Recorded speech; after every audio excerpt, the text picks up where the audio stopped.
Assalamualaikum warahmatullahi wabarakatuh. Perkenalkan, nama saya Rahida Safifah, 11943, nomor absen 31, guru pengajar Ibu Fatma Naira SPD. Di sini saya akan menjelaskan Perang Batak. Ini adalah foto Sisingamangaraja 12. Perang Batak. Perang Batak 1878 sampai 1907 merupakan perang antara Kerajaan Batak melawan Belanda. Perang ini berlangsung selama 29 tahun. Pemerintahan kolonial Belanda mampu menguasai wilayah Sumatera pada pertengahan abad ke-19 kecuali daerah Aceh dan Tanah Batak. Interaksi antara Belanda dengan orang-orang Batak mulai terjadi pada sekitar tahun 1870-an. Pada masa tersebut, kaum misionaris atau pendakwah Kristen banyak melakukan upaya penyebaran agama Kristen di wilayah Batak. Di sini saya akan menjelaskan latar belakang Perang Batak. Sisingamangaraja 12 sebagai Raja Batak menolak adanya upaya penyebaran agama Kristen yang dilakukan oleh misionaris Belanda di wilayah Batak. Hal tersebut dilakukan karena Sisingamangaraja khawatir kepercayaan dan tradisi animisme rakyat Batak akan terkikis oleh penyebaran agama Kristen.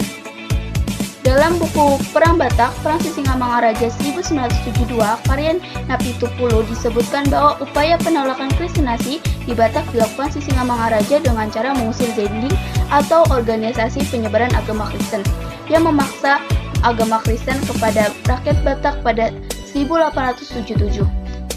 Jalannya Perang Batak mengalami tindakan pengusiran oleh Sisingamangaraja, para misionaris meminta perlindungan dari pemerintah kolonial Belanda.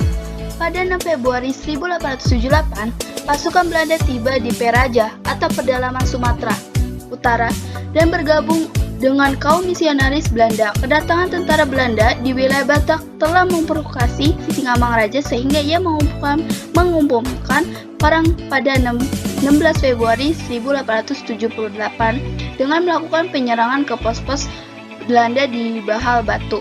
Dalam buku Sejarah Nasional Jilid 4 1984 karya Marwati, Sisingamangaraja bergabung dengan perjuangan Aceh pada Desember 1878 untuk melakukan perlawanan terhadap Belanda.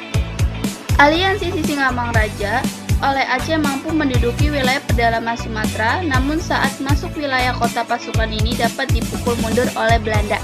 Perang Batak antara pasukan Sisingamangaraja dan Belanda berjalan seimbang selama tahun-tahun 1800-an.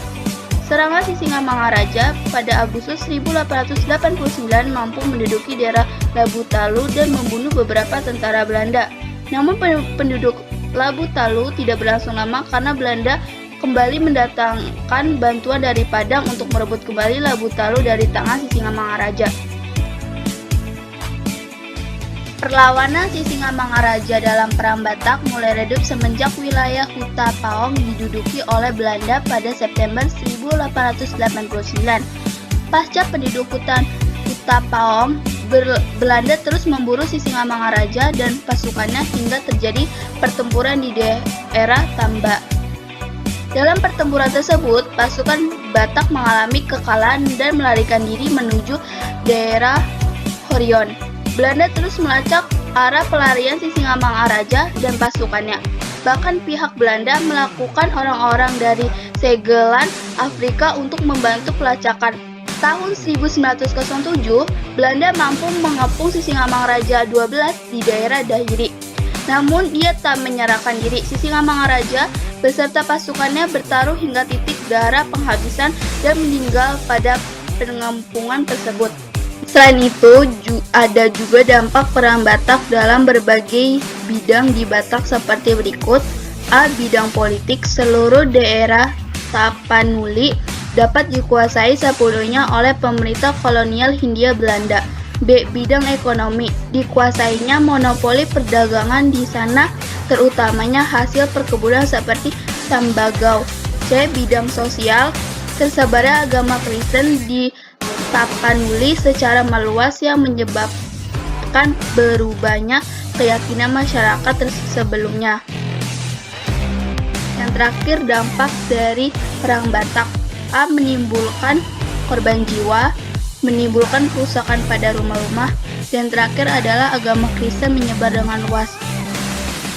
Terima kasih, mohon maaf bila ada kekurangan. Wassalamualaikum warahmatullahi wabarakatuh.